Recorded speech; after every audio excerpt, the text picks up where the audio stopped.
IoT वो technology है जिससे हम एग्जिस्टिंग चीजों को स्मार्ट बना सकते हैं। ख्याल तो बहुत बार आया कि नहीं यार नहीं हो रहा, इसको छोड़ देते हैं, कुछ और कर लेते हैं, या फिर आईओटी भी एआई के बिना इरिलेवेंट हो जाएगा क्या फ्यूचर में? नहीं। देखो, ऐसा है कि प्रैक्टिकल इम्प्लीमेंटेशंस क्या है, या फिर बस ओनली हाइप है कि we are doing this? Hype नहीं है, हाइप नहीं है, वो मैं बताता हूँ कैसे। इंडिया में आईओटी के केस में आज भी 70 से ज्यादा पीओसी स्केल नहीं कर पा रहे। इस लेवल का तो ऑटोमेशन आया ही नहीं है कि लोगों की जॉब चली जाए। वो कभी भी ये नहीं चाहते कि हम आपके एग्जिस्टिंग रिसोर्सेज को रिप्लेस करें। वो आपके एग्जिस्टिंग रिसोर्स को और एफिशिएंट बनाने के सिस्टम। तो छोटे शहरों में से हमें ज्यादा काम मिला है। बड़े शहर तो ठीक है, लोग अवेयर है, वो खुद सर्च करते हैं, बट छोटे शहरों में अपॉर्चुनिटी बहुत ज्यादा है। चाइना पे आप डिपेंडेंसी अभी तो नहीं खत्म कर सकते। आज भी हमारा अभी जितना भी काम हो रहा है completely it's in India only. तो लेकिन नेक्स्ट 5 ईयर विजन तो यार हमारा यही है कि हम लोग कैसे एमएसएमई सेक्टर को एम्पावर कर सकते हैं, कैसे। So hello guys, welcome to the episode 7 of hardware Gupshup. I no कि काफ़ी टाइम के बाद पॉडकास्ट आ रहा है, बट ये बहुत यूनिक पॉडकास्ट होने वाला है। आज के टाइम में अगर आप देखो तो एआई एक बज़वर्ड है, राइट? Artificial intelligence. आप स्टार्टअप को देख लो या एमएनसीज को देख लो या कोई भी एंथुसियास्ट को देख लो, एवरीवन लाइक कि हमें एआई पे काम करना है, एआई को एक्सप्लोर करना है ऐसे।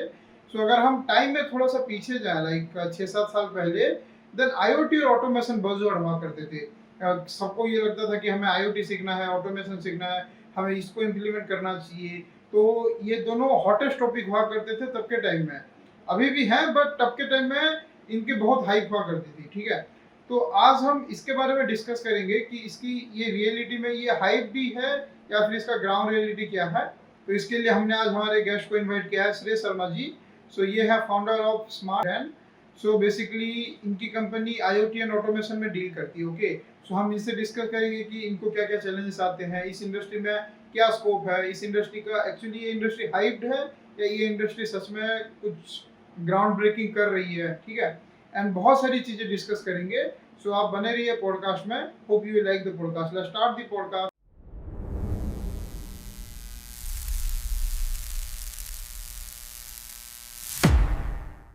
हेलो सर, कैसे हैं? तो हाय मितुल, आई एम गुड। आप कैसे हो? बस बढ़िया। तो सर एक बार स्मॉल आपका इंट्रोडक्शन, लाइक आपका बेसिक इंट्रोडक्शन की, आप क्या करते हैं, आपकी जर्नी ब्रीफ में। Hello everyone, I'm Shrey Sharma, co-founder and CEO Smarden Automations Private Limited. Smarden एक IoT कंपनी है और Smarden में हम platform as a service, IoT platform as a service provide करवाते हैं, जहाँ पे एक हमारा सेगमेंट है home automation system. Apart from that हम किसी भी ऑर्गेनाइजेशन को या किसी भी कंपनी को IoT को अडॉप्ट करने में, इम्प्लीमेंट करने में और स्केल करने में हेल्प करते हैं, ताकि वो अपनी ऑपरेशनल एफिशिएंसी इंक्रीज कर सके या फिर वो अपने एंड कंज्यूमर प्रोडक्ट्स जो हैं उनके अंदर आईओटी को इम्प्लीमेंट कर सके। तो जैसे आपने सबसे पहले बताया कि आप फाउंडर है स्मार्ट डेन के, ओके। तो स्मार्ट डेन का नाम का आइडिया कहाँ से आया, एंड मतलब आप इससे क्या प्रॉब्लम सॉल्व करना चाहते थे स्मार्ट डेन से? सी, जब इनिशियली हम लोगों ने स्टार्ट किया था बैक इन 2018, तो उस टाइम पे मैं जस्ट ग्रेजुएशन मैंने कंप्लीट की थी, बीटेक इलेक्ट्रॉनिक्स एंड कम्युनिकेशन से अंडर ग्रेजुएट क्लियर किया था। एंड देन उसके बाद ऐसा था कि मुझे कुछ बिजनेस डोमेन में जाना था।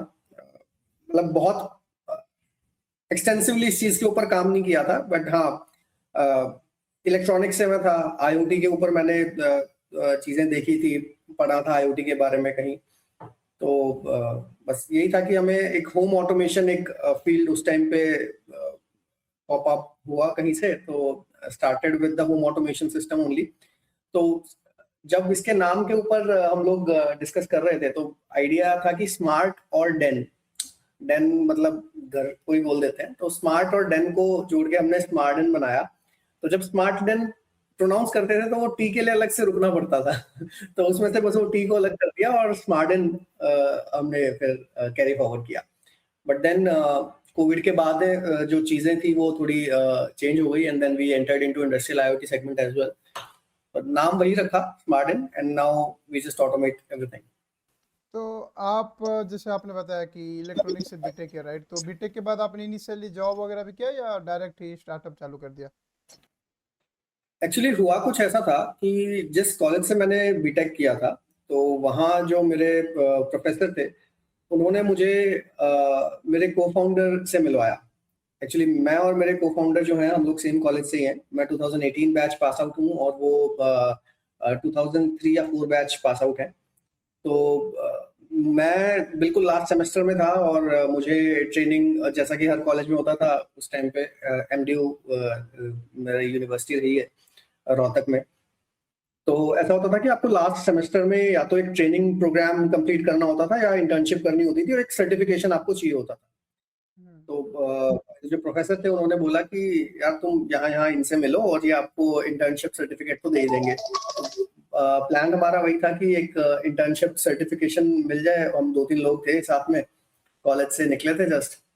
तो समहाउ मैं फिर मिस्टर प्रवीण मित्तल जो मेरे को-फाउंडर हैं, मैं उनसे मिला और मैंने बताया कि ऐसे-ऐसे हम लोगों को सर आईओटी पे थोड़ा बहुत काम किया है। ये 1-2 माइक्रो कंट्रोलर्स हैं और इन्होंने भेजा है हमें, तो एटलीस्ट हमें बस एक इंटर्नशिप प्रोवाइड कर दो आप 6 मंथ्स की।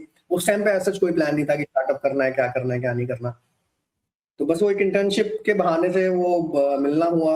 देन वहाँ से चीज़ें आगे बढ़ी और फिर डिसाइड कर लिया 6 महीने बाद। और 6 महीने का जो मेरा मेजर प्रोजेक्ट था वो होम ऑटोमेशन से रिलेटेड था। अच्छा, इसमें एक इम्पोर्टेंट चीज़ ये रही कि जहाँ जैसे कॉलेजेस के बीच में जैसे 5th सेमेस्टर के आसपास एक इंटर्नशिप होती है, 6 हफ्ते की इंटर्नशिप और ये वो। हाँ। जहाँ से मैंने वो इंटर्नशिप की थी, तो जिन्होंने मुझे आईओटी की डेफिनेशन बताई ना, तो उन्होंने स्टार्टिंग में ये चीज़ बोली कि आईओटी वो टेक्नोलॉजी है जिससे हम एक्जिस्टिंग चीज़ों को स्मार्ट बना सकते हैं। तो कहीं न कहीं वो चीज़ दिमाग में रह गई। तो मैंने सोचा कि यार जब एक्जिस्टिंग चीज़ को स्मार्ट बनाना है तो let's start with the switch board. हाँ। तो इनिशियली जो सारा प्रोसेस था, वो स्विच बोर्ड से स्टार्ट हुआ कि कैसे हम एक घर के अंदर नॉर्मल यूज़ में आने वाले स्विच बोर्ड को उसमें कुछ ऐसा अपना एक डिवाइस बना के लगा सकते हैं, जिससे वो आप फ़ोन से कंट्रोल कर सको वर्ल्ड में कहीं से भी। तो इनिशियल आइडिया वो ये था, आईओटी की सिर्फ डेफिनेशन से निकल के आया था वो एक आइडिया। और वो 6 महीनों में मैंने इसी चीज़ पे काम किया। कुछ पीसीबीज़ बनाई जो स्विच बोर्ड के पीछे लगती हैं, उसके बाद आप रेट्रोफिट बोलते हैं आज हम उन चीज़ों को, रेट्रोफिट सेगमेंट। हाँ, रेट्रोफिट तो बोलते हैं। स्विच बोर्ड के पीछे चली जाती हैं और जितने भी स्विचेस काम कर रहे होते हैं आपके स्विच बोर्ड में, वो सारे आप मोबाइल ऐप से कंट्रोल कर सकते हो। तो जब ये मेजर प्रोजेक्ट बना तो देन मुझे लगा कि यार ये चीज़ तो मतलब अच्छी है। उस टाइम के हिसाब से लोगों ने देखा नहीं था ऐसा कि आप फ़ोन से भी अपने लाइट पंखे चला सकते हो। मैं बहुत बड़े शहरों की बात नहीं कर रहा, बट हाँ, जहाँ से मैं आता हूँ वहाँ तो एटलीस्ट ऐसा नहीं था कि ये मतलब जादू लगता था। अब तो चीज़ें नॉर्मल हो गई हैं। हम्म।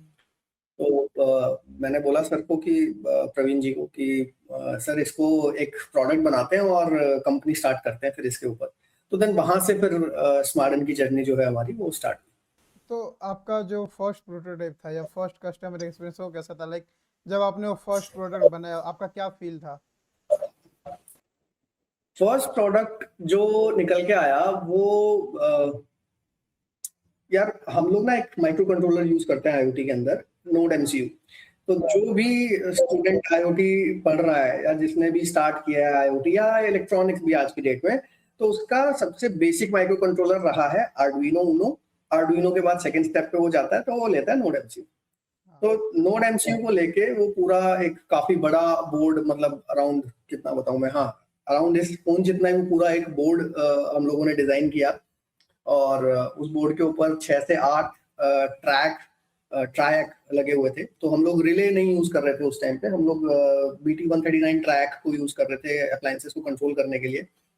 अच्छा, उसमें ये था कि उसमें डिमिंग भी हो जाती थी और ऑन ऑफ भी हो जाता था। तो काफी बड़ा वो बोर्ड बना 6 से 8 स्विचेस के लिए, और उसमें हमने पूरा का पूरा वो माइक्रो कंट्रोलर ही एज इट इज रख दिया। वो डेवलपमेंट किट पूरे की पूरी, आपने नोड एमसीयू देखा होगा, तो पूरा नोड एमसीयू उसके ऊपर हमने फिक्स कर दिया। तो स्टार्ट वहां से हुआ। सिर्फ एक ब्रेडबोर्ड के ऊपर कुछ सर्किट्स बनाए, मॉसफेट और ये ऑप्टो कपलर लगा के BT139 के साथ अप्लायंसेस को कंट्रोल किया। देन वो पीसीबी बनाई, 10-12 पीसीबी आ गई, प्रोटोटाइप बन के आ गया। उसके ऊपर पूरा का पूरा वो माइक्रो कंट्रोलर यूज किया। तो काफी वो बल्कि बन गया था, बट हाँ काम कर रहा था वो। तो वो एक इनिशियल प्रोटोटाइप था। तो जैसे आप लेट्स से आपने कोई प्रोडक्ट सेल भी किया होगा फर्स्ट, तो कस्टमर का क्या एक्सपीरियंस था, लाइक तब के टाइम जब आपने सेल किया होगा तो आईओटी इतना ज्यादा वो नहीं था, लोग मतलब अडॉप्ट नहीं कर पा रहे थे ऑटोमेशन आईओटी को। तो तब कस्टमर का क्या एक्सपीरियंस था कि लाइक फर्स्ट प्रोडक्ट को देखने के बाद? देखो, जो पहला पीओसी बना था, उस पीओसी से फर्स्ट प्रोडक्ट तक जाना ही अपने आप में एक बहुत बड़ी जर्नी रही है। तो जो मैं बता रहा हूँ कि पहला प्रोटोटाइप जो था वो लगभग इस साइज का था। वो समहाउ हमें भी पता चल गया था कि इतना बड़ा बोर्ड, इतना बड़ा एक पूरा इलेक्ट्रॉनिक कंपोनेंट किसी भी स्विच बोर्ड के पीछे फिट करना वो बहुत चैलेंजिंग होने वाला है। और उस टाइम पे जो एक दिक्कत लगती थी वो ये थी कि यार अब ये पीसीबी तो बना लिया, अब इसका आउटर कवर कैसे बनाएंगे, वो सब चीजें कैसे करेंगे। और कहीं ना कहीं एक दिमाग में ये भी चीज थी कि आप पूरा का पूरा माइक्रो कंट्रोलर जो आपका डेवलपमेंट किट है उसको ही अगर आप अपने प्रोडक्ट के अंदर यूज कर दोगे तो वो फॉर्म फैक्टर भी बहुत बड़ा बन जाता है, प्लस हाँ रिवर्स इंजीनियरिंग के लिए भी आप लूप होल्स छोड़ रहे हो। तो इतनी तो समझ आ गई थी कि ये तो प्रोडक्ट नहीं बन सकता। और प्रोफेशनली कभी पीसीबी खुद डिजाइन की नहीं थी। मुझे बेसिक माइक्रो कंट्रोलर्स और इलेक्ट्रॉनिक्स की समझ थी, बट पीसीबी डिजाइनिंग मेरा डोमेन नहीं था। तो देन दिल्ली में प्रगति मैदान में एक एक्सपो लगा था आईओटी से रिलेटेड, तो मैंने वहां विजिट किया। वहां हमें बैंगलोर बेस्ड एक कंपनी मिली जिनसे हमने बात की कि हमने प्रोटोटाइप बना लिया है और आप इस प्रोटोटाइप को एक प्रोडक्ट में कन्वर्ट करने में हेल्प कर दो। ये बातें हैं कोविड से पहले की, 2019 और 20 के आसपास की, 2019 के आसपास की। तो देन उस कंपनी के साथ हमने एसोसिएशन किया और वो जो जो पीओसी हमने बनाया था एक टाइप से, उस पीओसी को कन्वर्ट किया एक फाइनल प्रोडक्ट के अंदर, जो एक मतलब स्मार्ट स्विच बोर्ड या रेट्रोफिट का 6 मॉड्यूल का या 4 मॉड्यूल का जो बोर्ड था वो बना। तो उस प्रोसेस में कम से कम 6 से 7 महीने लगे। एक स्मार्ट प्लग हमने बनवाया। वो सब चीज करने के बाद पहले जो कस्टमर थे बीकानेर से थे, मुझे आज भी नाम याद है उनका। तो 6,000 रुपये मुझे याद है कि हाँ, हमने पहला प्रोडक्ट अपना 6,000 रुपये में बेचा था। तो बड़ा अच्छा लगा था उस टाइम कि हाँ चलो, अगर कोई खरीद रहा है तो मतलब चीज है और इसको स्केल किया जा सकता है। देन उसके बाद दूसरी सेल जो थी वो दिल्ली में हुई थी हमारी। 10,000 के कुछ प्रोडक्ट्स बिके थे। उसके बाद फिर चीजें आगे बढ़ती रही। तो जैसे जैसे आपने बताया कि फर्स्ट 6,000 देन ऐसे, तो फाउंडर की लाइफ में हरदम आता है कि जब इनिशियली लो सेल्स होता है तो लगता है कि यार स्टार्टअप गलत आ गया है। इनिशियल इंजीनियर्स जो होते हैं इनिशियल कॉलेज के पास उठ के यार गलत लाइन में आ गए, जॉब ही कर लेना चाहिए था, मेरा दोस्त 50,000 कमा रहा है, मैं बस 6,000 में ही खुश हो रहा हूँ। तो उस टाइप के फेज से फिर आप बाहर कैसे निकले? अगर मतलब आपके लाइफ में अगर आया ऐसा फेज कभी कि स्टार्टअप में लगा हो कि बहुत बार आया। और ये कंपैरिजन तो आपका देखो कंटिन्यूअसली चलता ही रहता है। जितने भी मेरे फ्रेंड्स हैं वो सब बहुत अच्छे से वेल सेटल्ड है। और बाय गॉड ग्रेस कभी मतलब ऐसा नहीं हुआ कि यार सब कुछ छोड़ देता हूँ और जीरो से स्टार्ट करता हूँ, कहीं और जॉब कर लेता हूँ। ऑल्दो ऑफर्स थे, कुछ एक अच्छी कंपनीज के भी ऑफर्स थे, बट देन रियलाइज कि यार ठीक है, अब ये रास्ता पकड़ा है तो ठीक है, और थोड़ा टाइम और थोड़ा टाइम। बट हाँ, एक समझ ये जरूर थी कि एक स्पेसिफिक पॉइंट तक मैंने ना इंटरनली माइलस्टोन्स बनाए हुए थे मेरे खुद के लिए ही, जो मैं कभी मैंने डिस्कस बहुत ज्यादा किया नहीं है। बट इंटरनली मुझे ये फील होता था कि अगर एक स्पेसिफिक पीरियड ऑफ टाइम में अगर मैंने ये स्पेसिफिक चीज अगर मैंने अचीव नहीं की तो शायद this is not for me. वो चाहे R&D से रिलेटेड हो, चाहे वो रेवेन्यू से रिलेटेड हो। खैर रेवेन्यू से तो चीजें रिलेटेड होती हैं, बट मोर और लेस एक इंटरनल माइलस्टोन्स ऐसे थे कि इस टाइम फ्रेम तक ये चीज तो हो जानी चाहिए, अदरवाइज कोई फायदा नहीं है इस चीज का। और वो समझ आज भी है। मैं आज भी ये नहीं मानता कि सब कुछ एकदम से बंद हो सकता है, बहुत अच्छा चल जाएगा। आपको कांस्टेंट एफर्ट्स करने होते हैं, आप लगे रहते हो चीजों के अंदर। और ये तो कोई भी लिख के नहीं दे सकता कि कल को क्या होगा। अब वो आपके एफर्ट्स हैं जो कंटिन्यूअसली आप चीजों को पुश कर रहे हो। बस इंटरनल माइलस्टोन्स अगर आप अचीव कर रहे हो और लग रहा है आपको कि चीजें अच्छी डायरेक्शन में जा रही हैं तो आप कंटिन्यू करते रहो। अदरवाइज आप खुद के लिए भी ये चीजें सेट करो कि एक स्पेसिफिक टाइम दो अपने आप को कि इस टाइम तक ये चीज अगर नहीं हुई तो शायद मेरे लिए ये ऑप्शन अच्छा नहीं है। तो ये जो चीज है, इस चीज की समझ होना, ये एक बहुत बड़ा फैक्टर बन जाता है। अदरवाइज आप बेवजह हाथ पैर मारते रहो, या तो आपके पास गाइडेंस नहीं है या कोई ना कोई रिसोर्स है जो कम पड़ रहा है, तो वो आपको फिगर आउट करना होता है, वो इंट्रोस्पेक्ट आपको खुद करना होता है कि यहाँ तक मैं ये चीज़ को लेके जाऊँगा और उसके बाद नहीं हुआ तो मुझे प्लान बी पे शिफ्ट करना पड़ेगा या कहीं और जाना पड़ेगा। तो होपफुली ख़्याल तो बहुत बार आया कि नहीं यार नहीं हो रहा, इसको छोड़ देते हैं, कुछ और कर लेते हैं या फिर पैसे और कहाँ से आएँगे, ये कैसे होगा, वो कैसे होगा। But at the end where there is a will there is a way तो कुछ ना कुछ अपॉर्च्युनिटीज़ ऐसी अपने आप आ जाती थी जिनके थ्रू फिर वो चीज़ें आगे पुश होने लग जाती थी। तो जैसे मतलब मतलब जैसे अगर देखें तो आप जिस फील्ड में हो वो field like at that time जब आप ग्रेजुएट हुए आईओटी एक बज़वर्ड था। आजकल जैसे एआई इज ए बज़वर्ड की किसी को भी देखो तो एवरीवन इज लाइक एआई से कर लेते, एआई से कर दो। ओके, तो आपका मोटिव बज़वर्ड के पीछे जाना ही था या फिर लाइक वो इंटर्नशिप तो एक रीजन आपने बताया कि जिसके वजह से आपने चालू किया आईओटी में। ओके, और भी कोई मोटिवेटिंग फैक्टर था क्या कि जिससे की वजह से आपने आईओटी और ऑटोमेशन ही चूज किया? बिकॉज हार्डवेयर में there are many domains but you are particularly targeting IoT and automation only, तो ऐसा क्यों? ऐसा इसलिए क्योंकि जिस कॉलेज से मैं पास आउट हूँ वो कॉलेज मतलब मैं ये नहीं कहूँगी बहुत ही अच्छा कॉलेज है। ठीक है, प्रोफेसर्स बहुत अच्छे हैं, कॉलेज अपनी जगह बहुत अच्छा था एक टाइम में, बट समहाउ जिस स्टेज पे जिस बैच से मैं ग्रेजुएट हुआ उस टाइम पे चीजें इतनी अच्छी नहीं थी और हमें उम्मीद नहीं थी कि हम लोगों की प्लेसमेंट भी हो जाएगी कहीं पे, to be very honest. But somehow around fifth या सिक्स्थ सेमेस्टर के आसपास हमारे कॉलेज में एक सेमिनार हुआ जिसमें कुछ टेक्नोलॉजीज का जिक्र किया उन्होंने, जिसमें क्लाउड कंप्यूटिंग एक थी, साइबर सिक्योरिटी थी, एक आईओटी थी। तो ऑलरेडी मैं इलेक्ट्रॉनिक्स एंड कम्युनिकेशन ब्रांच में था, तो आईओटी मुझे थोड़ा सा अच्छा लगा कि हाँ यार ये चीज ऐसी है जो एक्सप्लोर की जा सकती है।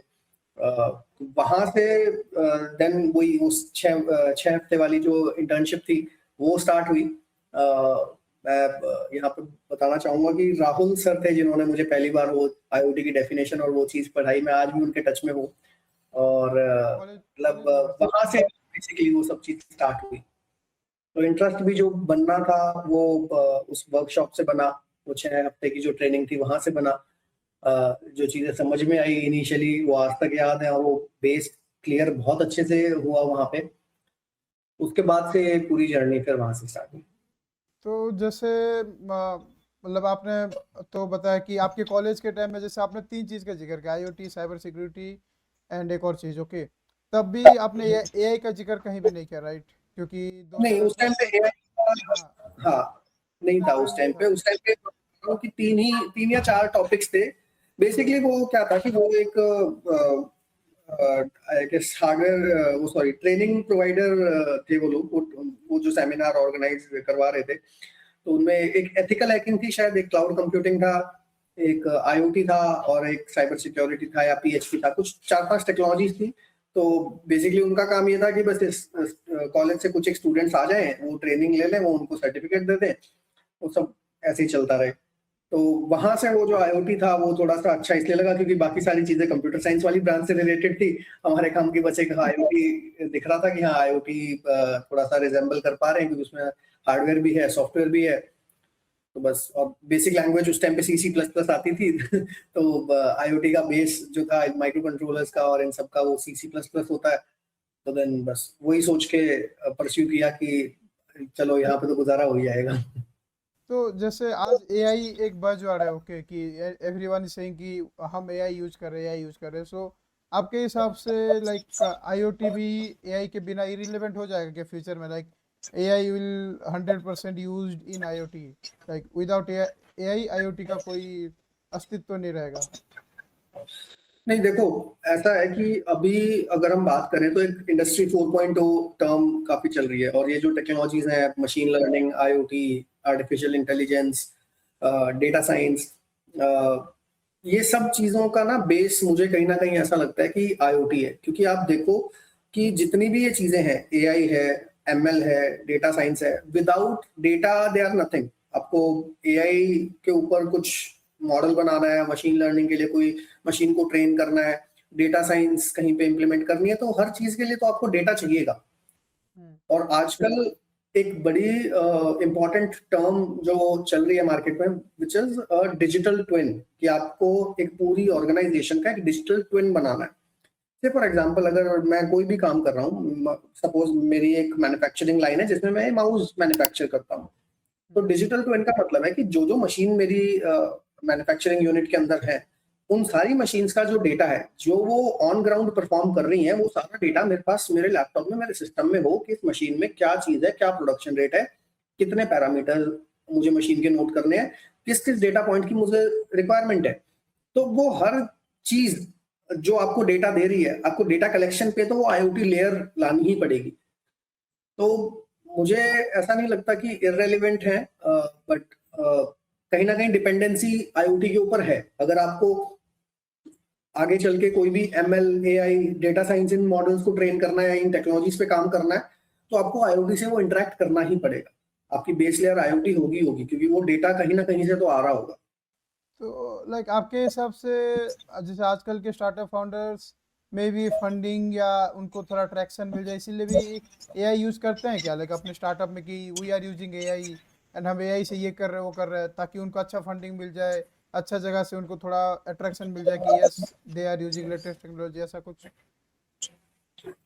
बिल्कुल होता है। और मैं झूठ नहीं बोलूंगा, हम भी प्लान कर रहे हैं कि हम भी कुछ अपने सिस्टम्स के अंदर एआई डालें, क्योंकि आपको बिजनेस हर तरीके से सोचना पड़ता है। एक तो आपके क्लाइंट क्लाइंट को क्या रिक्वायरमेंट है, उसके हिसाब से आपका प्रोडक्ट क्या बन रहा है। दूसरी चीज, स्टार्टअप की फंडिंग बहुत बड़ा पार्ट है। तो बिना फंडिंग के, बिना एडिशनल इन्वेस्टर्स के आप उस स्केल पे नहीं जा सकते। तो वहां पे कुछ चीजें ऐसी होती है जो आपको करनी ही पड़ती हैं। और मैं खाली इस चीज के लिए नहीं, बजवर्ड है तो ही लोग उसको इंटीग्रेट कर रहे हैं, उसकी एप्लीकेशंस भी उतनी ही ज्यादा हैं। और ऑब्वियसली ये भी एक फैक्टर है कि जो सेगमेंट बूम हो रहा होता है या जो सेक्टर अभी अच्छा चल रहा होता है, तो लोग चाहते हैं कि वो अपने स्टार्टअप के अंदर उस चीज को यूज करें, ताकि वो फंडिंग पॉइंट ऑफ व्यू से भी चीजें अच्छी निकल के आए। तो वैसा भी होता है। But being a tech company, तो एआई आपके लिए अब नेसेसिटी बन चुका है। तो कहीं ना कहीं तो वो आपको इंटीग्रेट करना भी है, आपके क्लाइंट्स के लिए भी करना है और आपके इन्वेस्टर्स के लिए भी करना है। और उसके मतलब अच्छे खासी यूज केसेस हैं। ऐसा नहीं है कि जस्ट फॉर द सेक कि हाँ एआई यूज करना है तो कर लो। तो टेक कंपनीज के लिए तो फायदा है ही वो चीज।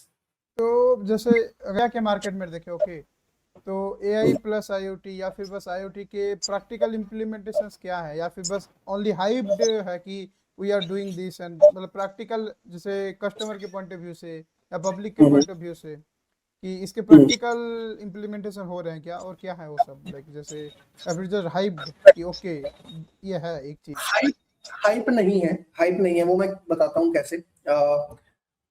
इंडस्ट्रीज के अंदर जो इम्प्लीमेंटेशन होते हैं, उस इम्प्लीमेंटेशन की एक साइकिल होती है। फॉर एग्जाम्पल, अगर आज आप किसी भी कहीं पे भी किसी आईओटी या एआई चीज की रिक्वायरमेंट है, तो वो जनरेट कैसे हुई है। सबसे पहले तो वहां उस इंडस्ट्री में वो किस टाइप की इंडस्ट्री है, प्लस वो जो इंडस्ट्रियलिस्ट है या जो वो उस ऑर्गेनाइजेशन के मालिक है, उनको उन्होंने ये चीज फिगर आउट की हुई है कि हाँ, मेरा जो स्पेसिफिक प्रॉब्लम स्टेटमेंट है वो किस टेक्नोलॉजी से सॉल्व होता है। तो कस्टमर्स अलग अलग टाइप के होते हैं। कुछ कस्टमर्स ऐसे होते हैं जिनको अपनी प्रॉब्लम्स ही नहीं पता होती कि मेरा मैन्युफैक्चरिंग प्लांट है या मेरी फैक्ट्री है, इंडस्ट्री है, वो चल रही है, ठीक है, चल रही है, अच्छा रेवेन्यू आ रहा है, सब काम हो रहा है, कोई परवाह नहीं है किसी चीज की। या परवाह भी है तो उनको वो प्रॉब्लम्स नहीं पता, वो इतने अवेयर नहीं है कि यार ये भी प्रॉब्लम हो सकती है, या उनको वो लॉसेस अभी फिगर आउट नहीं हुए, शायद थोड़े लेटर स्टेजेस पे जाके वो लॉसेस, जब नंबर उनका ज्यादा हो जाएगा तो वो फिगर आउट कर लेंगे। कुछ लोग होते हैं जिन्होंने ये फिगर आउट किया हुआ होता है कि यार ये पर्टिकुलर चीज में मुझे यहाँ पे लॉस हो रहा है, या ये मेरी प्रॉब्लम स्टेटमेंट है और इस टेक्नोलॉजी से ये चीज सॉल्व हो सकती है। तो वो एक अलग कस्टमर सेगमेंट है। तो अभी लोगों को अवेयरनेस तो है, एआई का पता है सबको। और पिछले कुछ टाइम से जो एआई जितना बूम हुआ है, आज छोटे से छोटे बच्चे तक को पता है कि एआई क्या है, एटलीस्ट एप्लीकेशंस तो पता ही है। मैं अगर प्रॉपर डेफिनेशन की बात ना करूं तो सबको चैट जीपीटी और ये सब चीजों का तो पता ही है। तो इंडस्ट्रियलिस्ट के भी कुछ मतलब जैसे मैं, अब हमारा जो ऑफिस है बहादुरगढ़ में देयर आर मल्टीपल इंडस्ट्रीज। तो सभी इंडस्ट्रीज का ना एक कोलैबोरेटिव ग्रुप, या फिर उसको एक मेंबरशिप बोल देते हैं, या फिर एक ट्रस्ट बोल देते हैं, या कुछ भी एक ऑर्गेनाइजेशन टाइप्स होती है जहाँ पे वो सब अपने प्रॉब्लम स्टेटमेंट्स को डिस्कस करते हैं। तो अगर कोई भी इंडस्ट्रियलिस्ट के पास एक चीज आती है, एक अच्छी चीज, तो वो उसको आगे कैरी फॉरवर्ड करते हैं अपने नेटवर्क में कि यार ये देखो, मैंने मेरे प्लांट के अंदर ये चीज इंप्लीमेंट की, इससे मेरा इतना लॉस कम हुआ, इतनी चीजों की मेरे पास मॉनिटरिंग ज्यादा आ गई। तो इस तरीके से लोग इन चीजों को स्प्रेड भी करते हैं। तो जब किसी को पता होता है कि यार ये मेरी प्रॉब्लम है, आईओटी या एआई से ये चीज सॉल्व हो सकती है, तो फिर वो सॉल्यूशंस को सर्च करते हैं। बट हाँ, प्रॉब्लम जहां आती है आईओटी के केस में, लोगों को पता है कि ये चीज, मुझे ये डेटा चाहिए, आईओटी मेरे को लाके दे देगा। आज लोगों में इतनी समझ है कि वो, उनको पता है कि हाँ यार, अगर मेरे को मशीन को कनेक्ट करना है, मेरे को मशीन का डेटा देखना है यहाँ से, तो कोई ना कोई एक डिवाइस लगेगा, वो डिवाइस उसको लाके दे देगा वो डेटा। दिक्कत आ जाती है इम्प्लीमेंटेशन और स्केलिंग में। इंडिया में आज भी ये सिस्को की रिपोर्ट है, मैंने पढ़ी थी कहीं पे, इंडिया में आईओटी के केस में आज भी 70 से ज्यादा पीओसी स्केल नहीं कर पा रहे। पीओसी स्टेज तक रह जाती हैं चीजें, और उसके बाद स्केलेबिलिटी एक बहुत बड़ा चैलेंज बन जाता है। उसमें भी बहुत सारे फैक्टर्स हैं। आपने एक मशीन पे एक वेंडर के थ्रू काम करवाया, आपको एक डैशबोर्ड पे वो डेटा मिला, दूसरी मशीन पे दूसरे वेंडर के थ्रू काम करवाया, दूसरे डैशबोर्ड पे डेटा मिला, सबके अपने अपने प्राइवेट क्लाउड्स हैं, सब आपको अलग अलग तरीके से डेटा को प्रेजेंट कर रहे हैं, कोई मोबाइल ऐप पे दे रहा है, कोई डैशबोर्ड पे दे रहा है, कोई सीमलेस एक सिंगल डैशबोर्ड नहीं है, सिंगल स्टॉक सॉल्यूशन नहीं है जहां पे आपको पूरी फैक्ट्री का डेटा एक ही जगह पे दिखे। वेंडर रिलेटेड चैलेंजेस बहुत ज्यादा है। आज सपोज मैं अगर किसी वेंडर से अपना काम करवाता हूँ कि यार मुझे ये चीज चाहिए, कल को अगर वो वेंडर छोड़ के कोई और वेंडर आता है, तो देन वो उसके साथ कोलैबोरेट करने से मना कर देगा, क्योंकि नहीं, इनकी टेक्नोलॉजी अलग है, हमारी अलग है। सपोज आज मैंने अगर हिकविजन के कैमरास लगवाए हुए हैं, मैं हिकविजन का उस पे डैशबोर्ड पे देख रहा हूँ, मेरे कैमरास की मॉनिटरिंग कर रहा हूँ, कल को मुझे दूसरे सेगमेंट के अंदर अगर कैमरास लगवाने हैं, फिर मैं सोचूं सीपी प्लस के ले लूं, तो मुझे सीपी प्लस का एक और डैशबोर्ड ओपन करके देखना पड़ेगा। तीसरी जगह मैं कोई और कंपनी एमआई के कैमरे लगवा लूं, तो मैं 3 डैशबोर्ड देखूंगा। बट इन तीनों का इंटीग्रेशन हो जाए और वो एक ही डैशबोर्ड में मेरे को सारी चीजें मिल जाए, तो मेरे लिए वो और मेरी टीम के लिए कितना इजी हो जाएगा सब चीजों को मॉनिटर करना। तो ये एक बहुत बड़ा चैलेंज है अभी आईओटी के अंदर, जहाँ पे वेंडर स्पेसिफाइड चीजें बहुत ज्यादा हैं, और वो एक हर्डल बनती है आपको स्केल करने में। क्योंकि आप पीओसी तो लगा दोगे, मैं बोलूंगा कि यहाँ कैमरा लगा दो मेरे को इस रूम में, मेरे को डैशबोर्ड पे आना चाहिए, वो हिकविजन का बंदा कैमरा लगा के चला जाएगा। कल को वो हिकविजन का बंदा चेंज हो गया, कल को उसने सीपी प्लस की डिस्ट्रीब्यूशनशिप ले ली, अब वो बोलेगा कि नहीं यार सीपी प्लस का लगवा लो, नेक्स्ट जो भी लगाओगे। तो मैंने पीओसी तो कर लिया, अब मुझे स्केल पे जाना है, मुझे दोबारा हिकविजन चाहिए।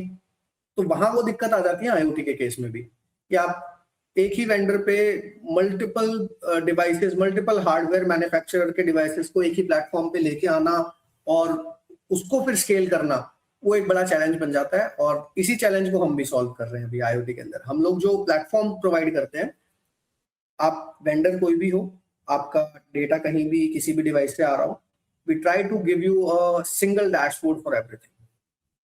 तो जैसे आपने बताया लाइक ओके कि आप लोगों का जैसे एक कम्युनिटी बना हुआ है राइट, कि फाउंडर्स कि मैंने अपने जी फैक्ट्री में ये करा, जैसे आपने अभी बोला कि मैंने कैमरा लगवाया कुछ भी किया, okay so everything is part of automation, okay कि वी आर जस्ट कि एक बंदा की जगह we are monitoring from camera, okay so आपके हिसाब से ऑटोमेशन इज गुड और it's just destroying jobs, like आपके हिसाब से ये जॉब क्रिएट कर रहा है या डिस्ट्रॉइंग हेवीली जॉब्स लोगों का वो कर रहा है ज्यादा? यार, मुझे ऐसा लगता है कि अभी इस लेवल का तो ऑटोमेशन आया ही नहीं है कि लोगों की जॉब चली जाए।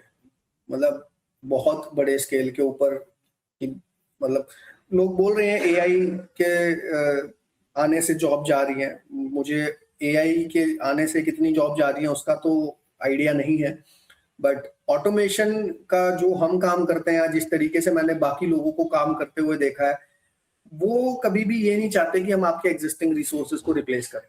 वो आपके एग्जिस्टिंग रिसोर्स को और एफिशिएंट बनाने के सिस्टम्स हैं। आपकी एग्जिस्टिंग लेयर जो काम कर रही है, उसी लेयर को आपकी ऑपरेशनल एफिशिएंसी को इंप्रूव करने के रिसोर्सेज हैं ये। जहाँ पे ना तो हम चाहते कि आपका कोई भी टीम मेंबर को हम रिप्लेस करें, ना हम ये चाहते कि आपकी कोई भी मशीन को हम रिप्लेस करें। Automation it's a cherry on the top where it will improve your existing system. तो जैसे आपने बोला कि राइट कि अभी ऑटोमेशन इतना ज़्यादा आया नहीं है, वी एग्री ऑन दैट। सो अगर ग्लोबल लेवल पे देखें तो ऑलरेडी ये हो चुका है, तो इंडिया में देखें तो आपको क्या लगता है, like it is a technological gap और लोगों का माइंडसेट का गैप है कि लोग अडॉप्ट ही नहीं करना चाहते? जैसे ऑटोमेशन के पॉइंट ऑफ व्यू से इंडिया और ग्लोबल में अगर कंपैरिजन करें तो। अडेप्ट करना चाहते हैं, इट ओनली डिपेंड्स ऑन कि उसका आरओआई कितना है। मैंने किसी भी बिजनेसमैन को, किसी भी इंडस्ट्रियलिस्ट को, काफी लोगों से मिला हूं, किसी को भी ऐसा नहीं देखा कि वो किसी नई चीज को अडॉप्ट करने में हेजिटेट करें। सब लोग बड़े ही ओपन माइंडसेट के होते हैं। सब लोगों का माइंडसेट यही है कि हम कैसे अपनी चीजों को और इम्प्रूव करें। जिनसे भी आप मिलोगे वो आपसे बेयर मिनिमम बेसिक चीज ये पूछेंगे कि जी हमारा तो ये सेटअप है, इस सेटअप को इम्प्रूव कैसे कर सकते हैं वो बताओ। बात सिर्फ आ जाती है कॉस्ट के ऊपर, कॉस्ट ऑफ अडॉप्शन। आपकी जो टेक्नोलॉजी आप इंट्रोड्यूस कर रहे हो उसकी कॉस्ट क्या उनको आरओआई दे पा रही है? अगर दे पा रही है तो उनके लिए अडॉप्शन कोई बहुत बड़ा चैलेंज नहीं है, वो उस चीज को अडॉप्ट करेंगे। ओके, सो अगर देखें तो लाइक जब कोविड आया था, ओके, सो कोविड के time Indian market heavily shifted towards automated things, like everyone tried कि टचलेस थिंग हो जाए, जिससे कि स्प्रेड ना हो एंड लिफ्ट में टचलेस हो जाए, घरों में टचलेस हो जाए। जैसे कॉलेजेस अपन गए तो उधर भी everyone is trying to adopt. So pre covid and post covid आपके लिए, आपको क्या लगता है आपके लिए बेटर कौन सा था? लाइक कोविड आपके जर्नी को एलिवेट किया किस हिसाब से भी? ऑब्वियसली पोस्ट कोविड ज्यादा बेटर है। प्री कोविड और पोस्ट कोविड में जो मैं हमारे अंदर क्या चेंज आया और हमारा कैसे ओवरऑल चीजों का नजरिया, मतलब वो मैं आपको एक्सप्लेन कर सकता हूँ। हम लोगों का इनिशियल जो सेगमेंट था वो होम ऑटोमेशन था, जैसे मैंने बताया आपको। होम ऑटोमेशन ठीक है, एक लिमिटेड है, हार्डवेयर से रिलेटेड है सारी चीजें। बट जैसे ही कोविड आया तो सब चीज बंद हो गई थी। जो लॉकडाउन था उसमें सारी फैक्ट्रीज बंद थी, कोई कस्टमर्स नहीं थे, कुछ भी नहीं था, पूरा बिजनेस ही एक टाइप से जीरो था। उस टाइम पे हमें जो ये प्लेटफॉर्म आज जो हम स्मार्ट एंड प्राइम के नाम से प्रमोट कर रहे हैं, जो हमारा आईओटी प्लेटफॉर्म है, उस टाइम पे हमें वो इस चीज को सोचने का टाइम मिला कि क्या ऐसे पोटेंशियल गैप्स हैं जहाँ पे हम फुलफिल कर सकते हैं चीजें। और वहां से जो स्मार्ट एंड प्राइम की जर्नी है वो स्टार्ट हुई कि हार्डवेयर के ऊपर डिपेंडेंसी ना रख के क्या हम आईओटी को केवल सॉफ्टवेयर के थ्रू स्केल कर सकते हैं और किस तरीके से ये चीज हम आगे लेके जा सकते हैं। तो वहां पे हमने ये भी डिसाइड किया कि होम ऑटोमेशन तो चलो एक स्टार्टिंग स्टेप था इस फील्ड में, but IoT is not just limited to home automation, वो एक बहुत छोटी सी उसकी एप्लीकेशन है। देन हम लोगों ने इंडस्ट्रियल आईओटी के अंदर भी चीजें करनी स्टार्ट की। इंडस्ट्रियल आईओटी वाला जो सेगमेंट है वो स्टार्ट किया, आईओटी प्लेटफॉर्म के ऊपर काम करना स्टार्ट किया, फिर प्लेटफॉर्म एज अ सर्विस जो मॉडल है उसके ऊपर काम करना स्टार्ट किया। और अब we don't call ourselves as a home automation company, we are an IoT company who provides IoT platform as a service, where we help our customers to increase operational efficiency or to inbuild integrate IoT and scale IoT within their ecosystem. तो So industrial IoT और consumer IoT में क्या difference होता है, like basic अगर जानना चाहें तो? देखो, कंज्यूमर आईओटी तो वही है आपके रोजमर्रा की चीजें जहाँ पे आप अपने हार्डवेयर से इंटरेक्ट कर रहे हो। वो डेटा पॉइंट्स जो आपको इंपॉर्टेंट है, आपके बॉटल के अंदर आईओटी है, आपके घर के अंदर आईओटी है, टीवी से लेके आपके वॉचेस तक सब स्मार्ट है। तो वो चीजें आपसे रिलेटेड है। इंडस्ट्री में हम लोग स्पेसिफिक यूज केसेस के ऊपर काम करते हैं, जैसे मैंने बताया कि एट द एंड उससे इंडस्ट्री को क्या फायदा हो रहा है, कौन से डेटा पॉइंट्स ऐसे हैं जो आप मॉनिटर कर पाओगे, जो आप प्रिडिक्टिव मेंटेनेंस के अंदर आप कैसे हेल्प कर सकते हो उन डेटा पॉइंट से। कौन से यूज केसेस के ऊपर आप काम कर सकते हो, कैसे आप रिसोर्स को बचा सकते हो। एट द एंड आईओटी का फायदा जब ही है जब आप कोई ना कोई रिसोर्स को सेव करो, या तो आप किसी का टाइम बचाओ, या आप किसी के पैसे बचाओ, या आप कोई भी एक रिसोर्स बचाओ। कोई एग्जांपल दे सकते हैं जिसपे आपका लाइक काम क्या, लाइक क्लाइंट का नाम मत बताओ, बट जैसे कि मैंने इसके लिए ये क्या काम किया था इंडस्ट्रियल आईओटी में। हाँ, हाँ, काफी एग्जाम्पल हैं। फॉर एग्जाम्पल मैं आपको कंज्यूमर और सेम प्रोडक्ट को दो जगह दो तरीके से यूज करने का एग्जाम्पल देता हूँ। कंज्यूमर आईओटी में होम ऑटोमेशन सेगमेंट में एक प्रोडक्ट आता है जिसको बोलते हैं आईआर ब्लास्टर। आईआर ब्लास्टर क्या काम करता है, वो आपके घर के अंदर कहीं पे भी किसी भी रूम में आप लगा सकते हो, और उस रूम में जितनी भी चीजें आपकी रिमोट से चल रही हैं, आईआर रिमोट से, चाहे वो आपका टीवी है, एसी है, होम थिएटर सिस्टम है, प्रोजेक्टर है, जो भी चीजें आपकी आईआर रिमोट से आप चला रहे हो, वो सब चीजें आप मोबाइल ऐप से चला। मैं आईआर ब्लास्टर का एग्जांपल दे रहा था कि आईआर ब्लास्टर एक ऐसा डिवाइस है जो आप घर के अंदर अपने किसी भी एक रूम में रख सकते हो, और उस रूम के अंदर जितनी भी आईआर रिमोट से चलने वाली चीजें हैं, फॉर एग्जांपल आपका टीवी है, होम थिएटर सिस्टम है, एसी है, वो सब चीजें आप अपने मोबाइल में ऐप के थ्रू ऑपरेट कर सकते हो। ये इस टाइप का डिवाइस आता है, this is called the IR blaster. इसके अंदर आईआर मॉड्यूल रहता है, इंफ्रारेड सिग्नल्स जो एमिट करता है। तो ये अगर आप घर के अंदर यूज कर रहे हो, एक रूम के अंदर आपके सारे आईआर ऑपरेटेड अप्लायंसेस को आप इससे ऑटोमेट कर रहे हो, तो ये आपका कंज्यूमर आईओटी प्रोडक्ट है। बट हमने इस चीज को किस तरीके से यूज किया है, हम लोगों ने एक ऑर्गेनाइजेशन के लिए काम किया है, जहां पे उस ऑर्गेनाइजेशन के अंदर जितने भी स्प्लिट एसीज लगे हुए थे या विंडो एसी लगे हुए थे, जो डिसेंट्रलाइज्ड एसी मॉनिटरिंग और कंट्रोलिंग सिस्टम मैं कहूंगा, जो एग्जिस्टिंग, सपोज एक बिल्डिंग है, एक बिल्डिंग के अंदर अगर 150 से 200 एसी लगे हुए हैं अलग अलग, तो वो उन 200 एसीज को कंट्रोल करना सेंट्रलाइज, इट्स नॉट पॉसिबल, क्योंकि हर एसी का एक इंडिविजुअल रिमोट है। वो जिसके कैबिन में वो एसी लगा हुआ है, वही इंसान उस एसी को कंट्रोल कर रहा है, वो उस कैबिन में है, एसी को ऑन करके वो चले गए हैं, एसी पीछे से चल रहा है, वो सब उस पर्टिकुलर इंसान के हाथ में है, जो फिलहाल उस मोमेंट पे वहां पे वो है। हम लोगों ने क्या किया, हम लोगों ने एक ऑर्गेनाइजेशन के 8 से 10 ऑफिसेस अलग अलग लोकेशन के ऊपर, सभी के अंदर जितने भी स्प्लिट एसीज थे, जितने भी विंडो एसीज थे, जो एक डिसेंट्रलाइज सिस्टम मैं कहूंगा, जहां वो सेंट्रली उनको ना तो कंट्रोल कर सकते थे ना मॉनिटर कर सकते थे, उन सिस्टम्स को ऑटोमेट किया। वहां पे हमने ये डिवाइसेस इंस्टॉल किए, जहां से वो एक ही लोकेशन से, एक ही सर्वर रूम से बैठ के अपनी 8 बिल्डिंग्स का पूरा डिसेंट्रलाइज सिस्टम को सेंट्रलाइज बना दिया, और एक ही पॉइंट ऑफ कॉन्टेक्ट, एक ही डैशबोर्ड से they can control their air conditioner units, individual ACs, और वो एक स्टैंडर्ड टेम्परेचर भी सेट कर सकते हैं। फॉर एग्जाम्पल, अगर कोई बंदा सुबह आके एसी को 16 डिग्री पे कर देता है, बट गवर्नमेंट की गाइडलाइंस है कि आप उसको 24 डिग्री पे कमर्शियल स्पेस के अंदर मेंटेन करो। जब भी आप एसी को 1 डिग्री इंक्रीज करते हो, 16 से आप 17 पे अगर करते हो, तो आप 6% एनर्जी एफिशिएंट बना रहे हो पूरे सिस्टम को। तो अगर हमारे सिस्टम में क्या है कि अगर कोई भी आके उस एसी को 24 से टेम्परेचर, मान लो आपने 24 डिग्री कर दिया, अगर कोई भी उसको आके मैनुअली रिमोट से उसको 16 डिग्री कर देता है, 20 डिग्री कर देता है, तो हर 5 मिनट के बाद वो ऑटोमेटिकली 24 डिग्री पे सेट हो जाता है। सुबह 9 बजे अगर एसी चलेंगे, तो 8 बिल्डिंग में 200, 250, 500 जितने एसी है, वो एक साथ सुबह 9 बजे चलेंगे, 6 बजे बंद होंगे तो वो सब एक साथ बंद होंगे। तो आपका जो एक क्लटर्ड सिस्टम था, जिसमें आपके पास कोई कंट्रोल नहीं था, वहां पे आपके पास पूरा कंट्रोल और मॉनिटरिंग सिस्टम आ गया, जहां पे आप सेंट्रली एक ही लोकेशन से बैठ के सब चीजें कंट्रोल कर सकते हो। आपने जैसे अभी रिसेंटली इंडस्ट्रियल आईओटी के ऊपर एक बुक भी लिखा है, राइट?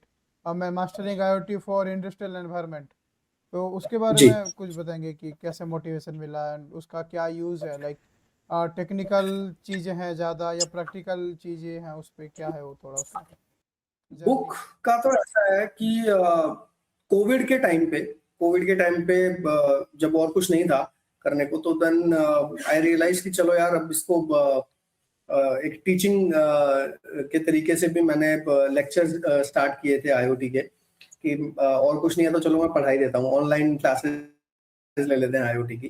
तो काफी लोगों से इंटरेक्शन रहा, काफी कॉलेजेस में गया मैं, जहाँ पे मैंने लेक्चर्स लिए। कुछ कॉलेजेस के साथ बहुत अच्छा एसोसिएशन भी है, मतलब आना जाना लगा रहता है वहाँ पे। तो उस टाइम पे पढ़ाने में भी मजा आने लग गया था, और मैं अपने नोट्स प्रिपेयर करता था जब भी मैं कहीं जाता था, तो मतलब हर एक टॉपिक से रिलेटेड। तो समहाउ 2023 आई गेस, हाँ 2023 या 22 के आसपास मुझे लिंक्डइन पे अप्रोच किया किसी ने, कि हम लोग ऐसे ऐसे आईओटी की एक बुक प्लान कर रहे हैं। तो मैं लिंक्डइन पे पोस्ट करता रहता था मेरी वर्कशॉप्स के बारे में।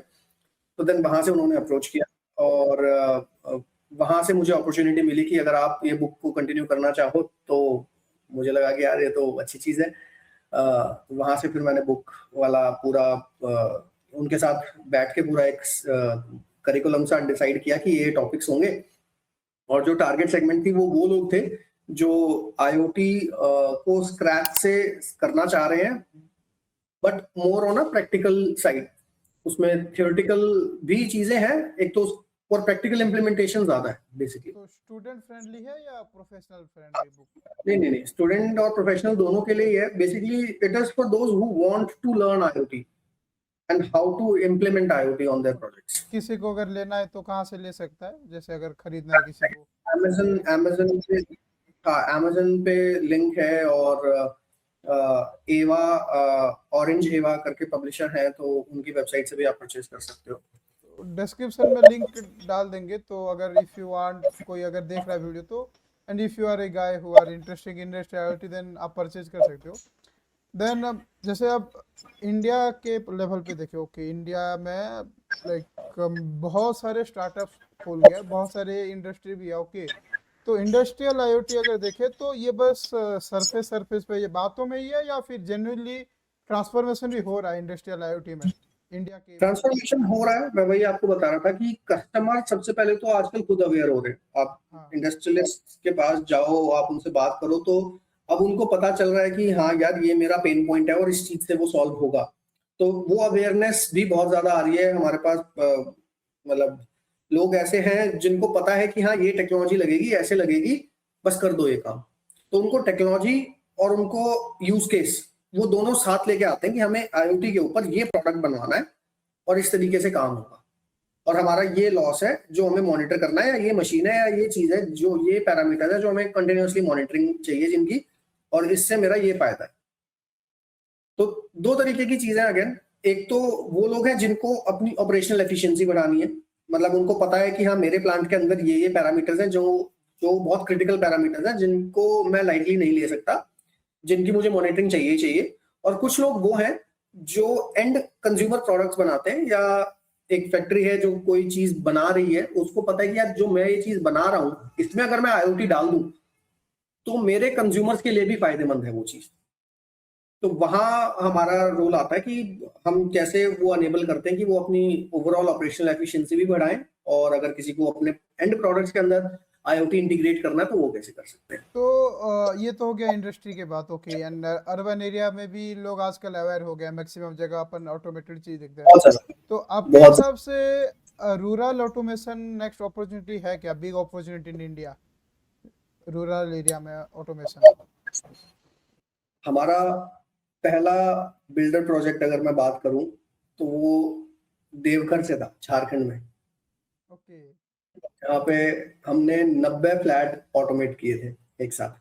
हम्म। उस जब मैं पहली बार वहां साइट पे गया तो मैं खुद हैरान था देख के कि मतलब इस जगह जैसी जगह पे, मतलब दिल्ली बॉम्बे की मैं बात करूं तो वो एक अलग चीज है, बट इस जैसी जगह पे भी लोग इतना ओपन है टेक्नोलॉजी को लेके, और उनके लिए वो कितनी बड़ी चीज है।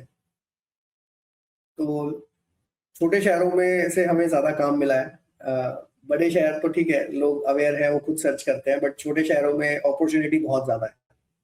तो आप भी हरियाणा के एक छोटे शहर से आते हो, तो आपकी टाउन में अगर जैसे उसकी पॉइंट ऑफ व्यू से बात करें तो वहाँ पे लोग रेडी हैं अडॉप्ट करने के लिए, या फिर वहाँ पे हार्डवेयर, जैसे लेट्स से मैं कोई डीआईवाई करता हूँ, या जैसे आप इनिशियल डेज में करते होंगे, ऑब्वियस सी बात है स्टूडेंट लाइफ में, तो तब आप बिल्कुल। ये सब चीज़ कैसे मैनेज करते थे? लाइक रूरल इंडिया में आज तक भी अवेलेबल नहीं है ये सब चीज़ें अभी तक भी? जैसे मुझे भी कुछ चाहिए होता है तो even if I am in a town, मुझे 10 दिन लग जाता है वो सामान मिलने के लिए। बट यू देखो, like you come from a small town, so वहाँ पे कैसे आपने मैनेज किया ये सब चीज़? एक अच्छा जो मेरे लिए प्लस पॉइंट था कि जिस शहर से मैं आता हूँ वो सिर्फ 2.5 घंटे दूर है दिल्ली से। तो एक तो बड़ी अपॉर्चुनिटी वही थी कि आपको जो भी चीज चाहिए होती है तो आपके नियर बाय ही अवेलेबल है, 2-2.5 घंटे लगते हैं आपको। अ, दूसरी चीज, छोटे शहरों में ना स्केल जो होता है वो रेफरेंसेस के थ्रू होता है।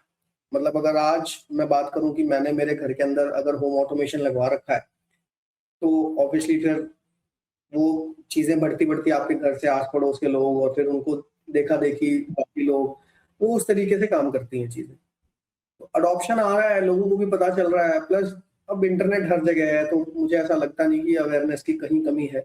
आप हर जगह हर टाइप के लोग हैं, सबके पास इंटरनेट एक्सेस है।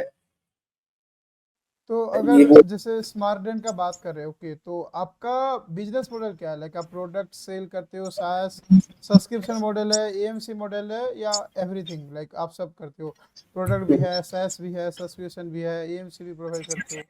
हम लोगों ने बहुत तरीके से चीजें करने की कोशिश की। हम लोगों ने सबसे पहले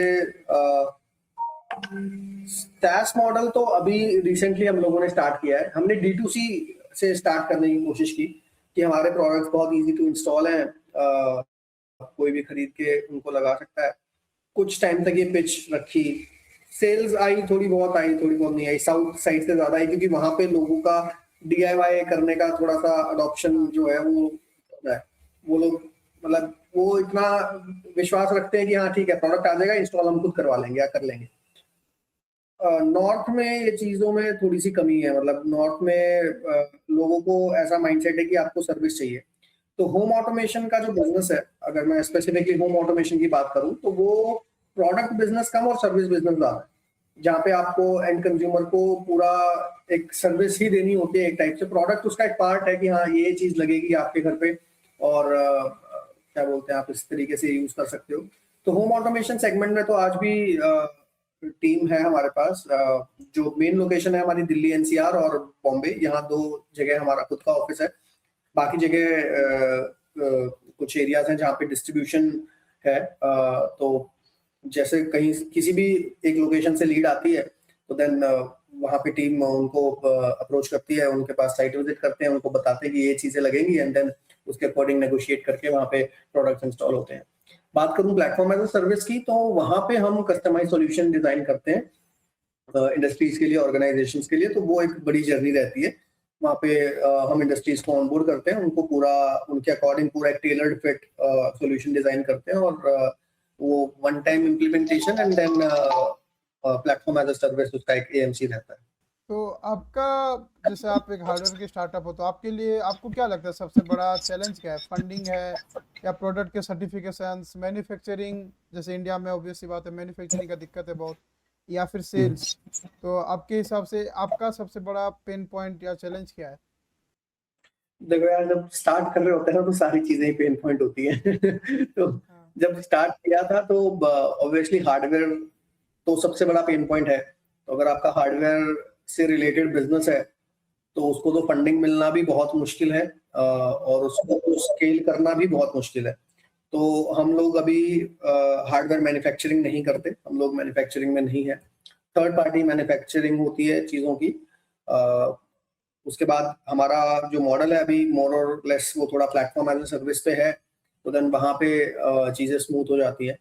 वहाँ पे स्केलिंग में भी आपको इजी ऑप्शंस मिलते हैं, आप POCs भी बहुत जल्दी कर लेते हो। ऑटोमेशन जो है वो हमारे लिए अभी भी वही है कि थर्ड पार्टी मैन्युफैक्चरिंग प्रोडक्ट्स आते हैं, एंड देन हम अपने क्लाइंट्स को वो करते हैं। सर्टिफिकेशन वगैरह होता है आपके में, या उसकी जरूरत नहीं? सर्टिफिकेशन होता है, बट वो सर्टिफिकेशन जब आप थर्ड पार्टी मैन्युफैक्चरिंग से करवा रहे होते हो तो वो थोड़ी सी हेडेक जो है वो मैन्युफैक्चरर की बन जाती है कि आपके प्रोडक्ट्स ये सर्टिफाइड होने चाहिए, ये टेस्ट रिपोर्ट्स होनी चाहिए, ये टेस्ट केसेस पास होने चाहिए। तो वो देन फिर जो थर्ड पार्टी मैन्युफैक्चरर होता है वो उसको टेक केयर करनी होती है। तो जैसे सर्टिफिकेशन आपने बोला कि रियली हार्डवेयर इज चैलेंजिंग, तो इंडिया में हार्डवेयर का स्टार्टअप या business is really profitable? Like genuinely profitable है, या just we have to adopt multiple things? Challenging है, प्रॉफिटेबल भी है। At the same time scale मेरे ख्याल से थोड़ा सा एक इशू बनता है। चैलेंजिंग तो बहुत ज्यादा है क्योंकि अगेन आप जब तक स्केल नहीं करोगे, जब तक वो सिर्फ पैसा खाएगा बहुत ज्यादा। एक तो पैसा इनिशियली सेटअप कॉस्ट बहुत ज्यादा है। फिर आपके पास अगर क्वालिटी कंट्रोल और अगर सर्टिफिकेशन नहीं है तो आपके लिए बहुत बड़ा चैलेंज बन जाता है।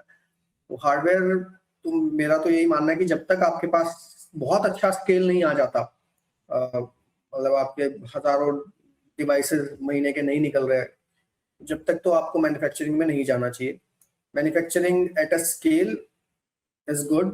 Starting from setting up a manufacturing unit as a newcomer, it is very difficult and very challenging. और फंडिंग मिलना भी बहुत मुश्किल है। मेक इन इंडिया जो है आजकल चल रहा है बहुत ट्रेंडिंग में, तो उससे कुछ बेनिफिट मिला या स्टिल यू आर थिंकिंग कि चाइना इज बेस्ट, मतलब इन हार्डवेयर पॉइंट ऑफ व्यू से?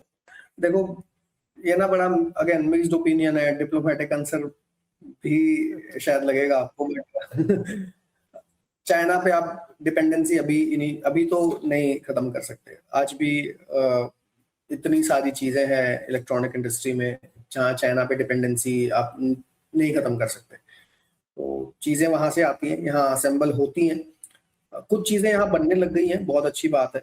बेसिक चीजें बन जाती हैं, बट जो मेन कंपोनेंट होता है कहीं ना कहीं हर एक इलेक्ट्रॉनिक्स का कोर कंपोनेंट है, वो आज भी चाइना ही मैन्युफैक्चर कर रहा है। अगर मैं बात करूं, जैसे हमारे जितने भी मॉड्यूल्स हैं उसमें जो वाईफाई का माइक्रो कंट्रोलर लगता है, ESP12, ESP32, ये सब सब चाइना मैन्युफैक्चर करता है इनको। शॉर्टेज वगैरह का कभी फेस किया आपने कि जैसे बीच में कभी हो गया कि we are anti China policy, तो आपको अभी करना पड़ेगा, तो डिफिकल्टीज हुआ होगा, तो उसको कैसे नहीं, ओवरकम करते?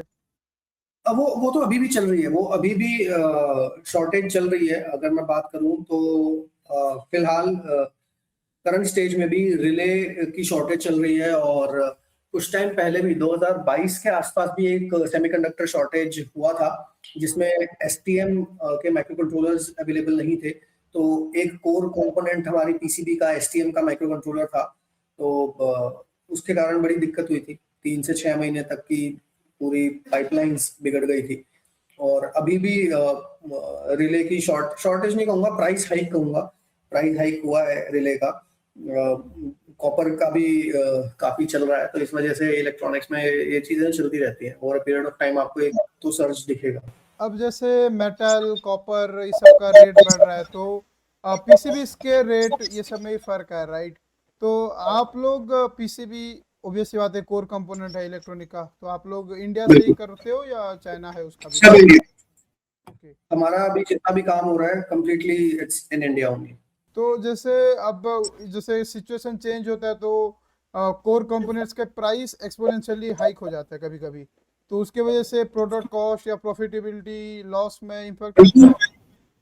बिल्कुल करता है। अभी जो रिले एक रिले जो 35 या 36 रुपए की आती थी, अब वो अराउंड 65 के आसपास की आ रही है। तो इम्पैक्ट तो है ही हर जगह। तो आपके हिसाब से लेट्स से अगर प्रॉफिट की बात करें या फिर बिजनेस की बात करें, तो डी टू सी या बी टू बी कौन सा ज़्यादा बेटर है इस इंडस्ट्री के हिसाब से? Any day B2B, any day B2B, ये मेरा मानना था इनिशियली, जब इतनी समझ नहीं थी चीजों की कि हम D2C कर लेंगे, B2C में करेंगे, अच्छा रिस्पॉन्स आएगा। But any day B2B। तो इंडियन जो प्रोडक्ट्स हैं, लेट्स से आपके भी प्रोडक्ट्स हैं या कोई भी ऑटोमेशन के हैं, तो आपके हिसाब से ये स्कोप रखते हैं ग्लोबल मार्केट में कॉम्पीट करने के लिए with respect to other countries technology, या वो लोग का जो काम कर रहे हैं द प्राइस पॉइंट या टेक्नोलॉजी वाइज कम्पीट कर सकते हैं ग्लोबल मार्केट में आपके हिसाब से? हार्डवेयर की बात करूं, सीधा सा आंसर है, अगर हार्डवेयर की बात करूं तो मेरी समझ के अकॉर्डिंग अभी नहीं। सॉफ्टवेयर की बात करूं तो यस, डेफिनेटली। नहीं, प्रोडक्ट वाइज अगर एक होल एक आप बोलो कि ये मेरा प्रोडक्ट है एंड इसको मैं डाल रहा हूँ मार्केट में, तो कम्पीट कर सकता है आपके हिसाब से? प्रोडक्ट इन द सेंस जैसे प्रोडक्ट में अगर हार्डवेयर भी है सॉफ्टवेयर भी है, मिला के पूरा एक सेटअप। तो वो प्रोडक्ट भी नहीं हुआ, फिर वो पूरा सोल्यूशन होगा। अगर मैं सोल्यूशन की बात करूं तो हाँ। तो जैसे मैंने रिसर्च किया था और मैं देखा भी था आपकी पोस्ट वगैरह पे, तो फंडिंग के लिए आप शार्क टैंक भी गए थे, ओके? तो उसका एक्सपीरियंस कैसा था आपका, शार्क टैंक में क्या हुआ, तो थोड़ा शार्क टैंक में हम लोगों ने 2 बार ट्राई किया है। शार्क टैंक में इनिशियली आप जब अप्लाई करते हो तो एक छोटा फॉर्म होता है, वो फिल करना होता है, थोड़ा बहुत अपनी कंपनी के बारे में बताना होता है। तो वो हमने फिल किया था। उसका रिस्पॉन्स आ गया था, but then second form clear नहीं हुआ। तो ये शायद 2023 की बात है, 2022 की बात है। तो वो उस टाइम पे नहीं क्लियर हुआ। फिर नेक्स्ट 2023 में अप्लाई किया, तो वहां पे वो 2-3 स्टेप्स क्लियर हो गए थे। इनिशियली 3 स्टेप का वो प्रोसेस था। तीसरे स्टेप में आपका वो पूरा एक इंटरव्यू लेते हैं, फेस टू फेस इंटरव्यू। तो हम लोग बॉम्बे गए थे वो इंटरव्यू के लिए। वहां पे भी हम लोगों ने पिच किया सब चीजें, बट समहाउ वहां पे भी बात नहीं बनी, क्योंकि हमारा बिजनेस थोड़ा सा B2B ज्यादा है, और शायद जो चीज हमने पिच की थी वो ऑलरेडी एक ब्रांड उस तरीके का आ चुका था। एलिस्टे करके एक ब्रांड है जो शार्क टैंक सीजन 1 में आए थे। तो शायद उस टाइम पे वो उस कारण की वजह से शायद नहीं हुआ। अपन जो टीवी में देखते हैं वो थर्ड राउंड होता है या सेकंड राउंड ही होता है? नहीं नहीं, वो तो उस थर्ड राउंड के बाद एक और राउंड होता है। अच्छा, थर्ड राउंड तक तो मतलब एक फर्स्ट राउंड तो बेसिक फॉर्म होता है, सेकंड राउंड एक डिटेल्ड फॉर्म होता है, फिर एक वीडियो सबमिशन होता है आप जहाँ पे पिच करते हो अपना स्टार्टअप, और वीडियो के बाद फिर वो आपको कॉल करते हैं कि आपने फेस टू फेस इंटरव्यू के लिए क्वालिफाई कर लिया है। तो जो भी आप लोकेशन सेलेक्ट करते हो, दिल्ली, बॉम्बे, बैंगलोर, उसमें अलग अलग स्लॉट्स वो आपको दे देते हैं कि इन स्लॉट्स पे आप आओ और इंटरव्यू दो। तो हम लोग बॉम्बे गए थे, वहाँ पे एक होटल की लॉबी थी, एक ऑडिटोरियम था, अलग अलग रूम्स थे, तो काफी सारे स्टार्टअप्स आए हुए थे वहाँ पे। वहाँ जाके 3 से 4 अलग अलग लोग होते हैं, मतलब मुझे नहीं पता कि उनका बैकग्राउंड क्या है, क्या वो सिर्फ मतलब टीआरपी देखते हैं, स्टोरी देखते हैं, ये समझ नहीं आया। बट हाँ, वो एक राउंड होता है, उसके बाद फिर वो बताते हैं कि अगर आप ये राउंड क्वालिफाई करोगे तो देन फिर आपका टेलीकास्ट होगा, और उस टाइम पे वो जो टेलीकास्ट होता है उसके लिए आपको एक दिन मिलता है पूरा, कि आप इस दिन अपनी डेट्स जो है वो फिक्स रखो, और उस दिन पूरा दिन आपकी वो शूटिंग होती है। वो आपकी स्क्रिप्ट भी रेडी करवाते हैं, सारी चीजें प्रिपेयर करवाते हैं, फिर आप सामने पिच करते हो। वो 1 या 1.5 घंटे की आपकी पिचिंग सेशन होती है, जिसमें से 15 मिनट की आपकी क्लिप निकाल के वो बाहर वो आती है, टेलीकास्ट होती है। और इवन वो राउंड होने के बाद भी कोई श्योरिटी नहीं है कि आप टीवी पे आ पाओगे या नहीं आ पाओगे, उसमें से भी सिलेक्टेड लोग टीवी पे आते हैं। तो आपको लगता है कि ये चीज जेन्युइनली, हार्डवेयर की बात करते हैं, हार्डवेयर स्टार्टअप्स को बूस्ट दे रही है कि वो कि they are getting traction? Like से किसी का एपिसोड टीवी में एयर हो गया, किसी का नहीं हुआ तो भी यूट्यूब पे तो आ ही जाता है, तो उन सबको बेनिफिट मिलता है लाइक पब्लिसिटी वाइज या? बहुत ज्यादा इस स्केल का मतलब आप समझ नहीं सकते। I have been a part of a group जहाँ पे there are more than 400-500 founders, जिसमें से बहुत सारे लोग शार्क टैंक में जाके आए हैं, उनका टेलीकास्ट हुआ है। तो उस ग्रुप में ऐसी बातें चलती रहती है, तो वहां पे लोग अपना एक्सपीरियंस भी शेयर करते हैं शार्क टैंक का। तो उन्होंने ही बता रखा था कि यार जिस दिन टेलीकास्ट होना होता है हमारा एपिसोड, उससे 1 महीना पहले हमें पता चल जाता है कि इस डेट को आपका टेलीकास्ट होगा, तो अपना एटलीस्ट स्टॉक उस हिसाब से मैनेज करना। तो आप मानो कि जिसके 100 यूनिट बिक रहे होते हैं दिन के, अगर कोई D2C ब्रांड है तो वो डायरेक्टली 5,000 10,000 पे जाता है, बहुत बूम मिलता है, बहुत सारा। आप इससे अच्छी मार्केटिंग क्या होगी? हाँ, तो आप नेक्स्ट और ट्राई करना चाहोगे? लाइक अभी तो चल ही रहा है कंटिन्यूअसली। हाँ चल रहा है, बट पता नहीं, जब मुझे लगेगा कि हाँ यार हम उस तरीके से स्केल कर चुके हैं कि एक पूरा B2B but not much into hardware और पूरा सॉफ्टवेयर स्टैक, तो देखते हैं शायद। बट तो अभी अभी शायद ऐसा प्लान नहीं है, अब शायद नहीं है। अभी जैसे अगर आप फंडिंग लेने जाओ तो आप क्या बोलोगे, मैं SaaS कंपनी हूँ या एक सॉल्यूशन प्रोवाइडर हूँ, hardware plus software? Platform as a service, तो SaaS ही नॉट मेरे जस्ट हिसाब से, है ना? PaaS, platform as a service. Okay. हम किसी भी, हमारा बिल्कुल काफी रिफाइन किया है इस चीज के ऊपर, काफी काम किया है कि हम लोग क्या करते हैं, कितना अच्छे से उसको बताना है। तो बड़ी छोटी सी लाइन में बस यही है कि we are a platform as a service company where we provide IoT platform as a service where we help organizations to adopt, implement and scale IoT. तो ओनली एक बंदा खाली हार्डवेयर कर रहा है, प्रोडक्ट बना रहा है, तो उसको फंडिंग के कंपैरिजन में आप लोग जैसे you are providing a complete solution and service, better India के मार्केट में या इन्वेस्टर के पॉइंट ऑफ व्यू से मतलब कौन सा बेटर है? देखो हार्डवेयर में, हार्डवेयर हार्डवेयर को इन्वेस्टमेंट मिलना बहुत मुश्किल है। एंजल इन्वेस्टर मिल जाते हैं, VCs और प्राइवेट इक्विटी फर्म्स शायद इतना इंटरेस्ट ना शो करें, तो या तो आपका हार्डवेयर ही एक्सेप्शनल है। अगर आप, क्योंकि हमारे केस के अंदर जो चीज हम बना रहे हैं IoT प्रोडक्ट्स या कंज्यूमर इलेक्ट्रॉनिक्स, वो इतनी एक्सेप्शनल चीज है नहीं, टू बी ऑनेस्ट। आप एज अ लग्जरी सेगमेंट में या टच स्विचेस बना रहे हो, वो हर कोई आपके ऊपर उसका आपके पास कोई प्रोप्राइटरी चीज नहीं है, आपके पास कोई उसका पेटेंट नहीं है, कोई आईपी नहीं है, या कोई ऐसी चीज नहीं है जो आपने खुद ने इतनी मतलब री इन्वेंटिंग द व्हील वाली चीज है, जो आप पहले से बनी हुई चीज है उसको अपना अलग करके कुछ बना रहे हो, तो then it doesn't make any sense कि आप पूरा हार्डवेयर सेटअप करो उसके लिए। तो सॉल्यूशन अगर ओरिएंटेड अप्रोच है आपकी, जहाँ पे मोर और लेस एक एएमसी टाइप का बिजनेस आ सकता है, क्योंकि investors they look for people who are generating recurring revenue at any point of time. Hardware की वैल्यूएशन आपको मल्टीप्लाई बाय 2x 3x मिलती है, सॉफ्टवेयर की आपको वैल्यूएशन जो मिलती है मल्टीप्लाई बाय 20x तक जाती है, 20x 30x भी जाती है। आप लोगों ने उस लिया हिसाब था फंडिंग या बूटस्ट्रैप? हम लोगों ने फंडिंग ली है, प्राइवेट इक्विटी फर्म से फंडिंग ली है। We are also preparing for the second round, तो वहीं का एक्सपीरियंस है। और फंडिंग लेने से पहले भी we have been trying to get funded on the basis of hardware only, तो वहां पे हमें बहुत चैलेंजेस आए, तो देन पूरी अप्रोच जो है वो फिर उस अकॉर्डिंग चेंज करनी पड़ी चीजें। आईपीओ का पता कुछ लगा प्लान वगैरह?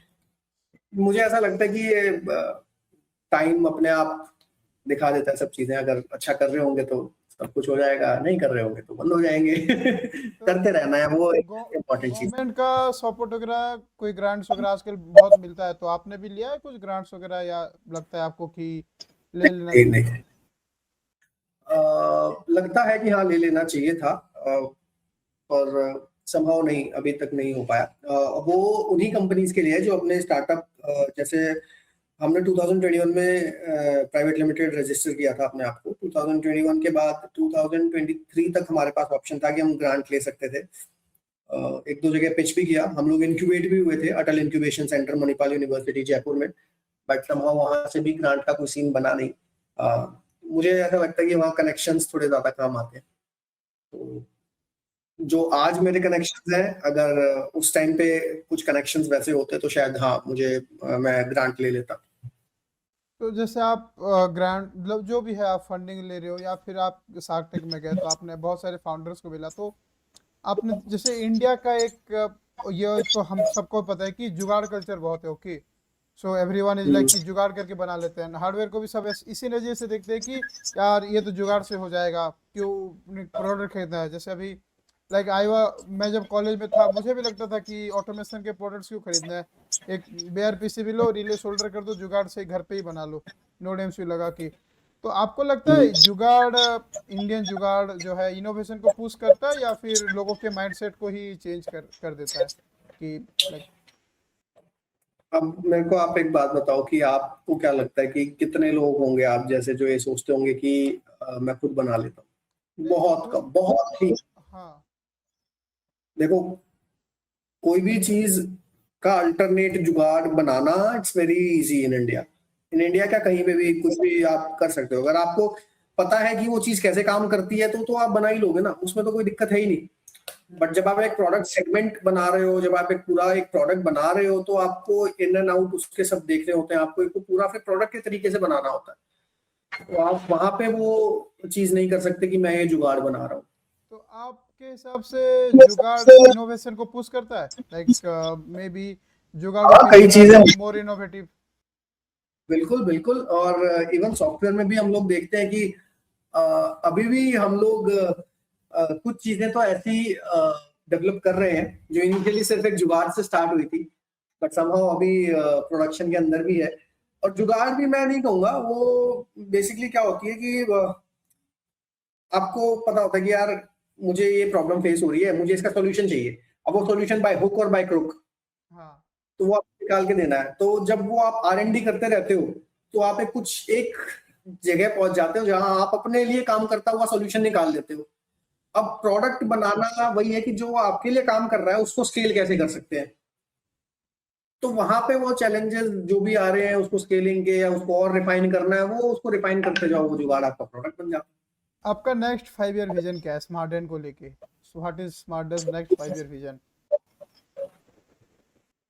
स्मार्टन को लेके नेक्स्ट 5 ईयर विजन तो यार हमारा यही है कि हम लोग कैसे MSME सेक्टर को एम्पावर कर सकते हैं, कैसे कंप्लीटली सॉफ्टवेयर के ऊपर एक प्लेटफॉर्म एज ए सर्विस अपने आप को इतना ग्रो कर सकते हैं कि आज अगर किसी भी इंडस्ट्री को, इररेस्पेक्टिव ऑफ इंडस्ट्री टाइप, किसी भी मशीन को irrespective of type of machine, किसी भी प्रोटोकॉल पे वो चल रही हो, हम कैसे उसको अपने प्लेटफॉर्म पे इजी टू यूज बना सकें और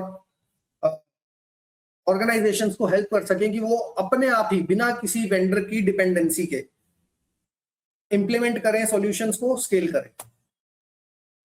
एक ऐसा प्लेटफॉर्म बनाना जहां पे irrespective of any hardware manufacturer आप अपने हार्डवेयर को अपने लेवल पे खुद इंटीग्रेट करके स्केल कर सको। तो बहुत ज्ञान की बातें हो गई। ओके, तो थोड़ा माहौल को हल्का करते हैं। 5-7 question, then we will go towards our closing question. Okay, तो ऑटोमेशन, जैसे जुगाड़ की बात चल रही थी। ओके, तो ऑटोमेशन या हार्डवेयर को लेके आपने सबसे खुरापाती क्या किया है, लाइक जुगाड़ करके, या फिर खुरापाती आइडिया क्या सोचा है कि मैं ये करूं? बहुत सारी आइडिया आती है, कुछ सोचा या उसको फिर इम्प्लीमेंट भी किया हो? मैंने वाईफाई जैमर्स बनाए हैं बहुत सारे। मैंने कोवर्किंग स्पेसेस के वाईफाई जैम किए हैं काफी। तो ये एक चीज की थी हम लोगों ने, खाली बैठे कुछ करने को नहीं था। बहुत इनिशियल डेज की बात है जब R&D करते थे, तो कहीं ना कहीं गए हुए थे। तो ESP32 उस टाइम ऐसा था कि ESP32 और ESP नोड MCU सब बैग में ही रखे रहते थे। मेरे कॉलेज टाइम में भी मेरे बैग में always micro USB cable and ESP32 always. मैं तो जैसे बंदों को चाहिए होता था कि हम ESP चाहिए, ले लो मेरे पास है, 200 रुपए दे दो, ले लो। Type of thing. तो आप कॉलेज लाइफ कैसा था आपका? टॉपर थे या जस्ट एक average student, innovator kind of thing? What kind of person? नहीं यार, कॉलेज लाइफ बड़ा मतलब ऐसा, मैंने मेरी तो बिलो 50% अटेंडेंस थी। कॉलेज तो मैं जाता ही नहीं था। कॉलेज लाइफ मतलब बहुत बेसिक सी थी, कोई इतना अच्छा कॉलेज था नहीं जैसे मैंने बताया। तो कॉलेज जाने का मन भी नहीं करता था। तो टेक्निकल मैं सोसाइटी था आपके कॉलेज में? नहीं वैसा कुछ नहीं था। थर्ड ईयर तक तो इतना कुछ था ही नहीं। थर्ड ईयर तक तो यार हम लोग कॉलेज जाके पत्ते खेलते। तो जैसे अपन लोग के बचपन में अपन सब देखते थे 3 इडियट्स, तो उससे आपको कभी मोटिवेशन मिला कि मुझे भी इसके जैसा बनना है? मतलब यार मैं मतलब ऐसा देख के कुछ ऐसा मोटिवेशन कुछ नहीं मिलता। मैं इतनी किताबें भी नहीं पढ़ता, ना मैं मूवी देख के मोटिवेशन लेता हूँ। तो ऐसा कुछ नहीं था। तो आपका फैमिली का क्या रिएक्शन था जब आपने बोला कि like I don't want to do job, I just startup ही करूंगा, कॉलेज के बाद आई स्टार्ट करता हूँ कंपनी खुद का? सपोर्ट या फिर कैसे? एज सच मतलब मैंने ऐसा कुछ क्लियरली डिफाइन नहीं किया था। घर वाले बोलते थे कि यार जॉब कर ले, कुछ नहीं होना इन सब चीजों में। तो आई गेस हर घर की कहानी है। तो बट हाँ, मुझे जो सबसे ज्यादा पुश मिला वो मेरे दादा दादी से मिला। तो मतलब ऐसा होता था कि 4th ईयर के आसपास मुझे ये था कि अब ये प्रोडक्ट या कुछ POC जो मैं कर रहा हूँ इस पे अब कंपोनेंट्स लाने हैं, अब दिल्ली जाना है, अब यहाँ पे ये चीज बनवानी है, वो करवाना है। तो मैं दादाजी के पास जाता था और उनको बताता था कि नहीं अब मुझे इतने पैसे चाहिए, मुझे ये चाहिए वो चाहिए। तो फिर अपने आप अरेंज करके देते थे, बोलते थे जा बता मत किसी को। अगर जैसे अनलिमिटेड फंडिंग मिल जाए, बोला कि यू कैन स्पेंड एनीथिंग, करोड़ों में खर्च कर दे, तो क्या बनाओगे इनोवेटिव, क्रेजी थिंग? मैं सच कभी सोचा नहीं कि अनलिमिटेड फंडिंग मिल जाए। अनलिमिटेड फंडिंग क्या होती है यार? Unlimited funding in the sense कि लाइक इफ यू वांट कि मुझे 100 करोड़ चाहिए तो यू विल गेट 100 करोड़, ले बना ले जो बनाना है तुझे, इस टाइप का क्या? मतलब जबकि पैसे के बारे में सोचना ना पड़े।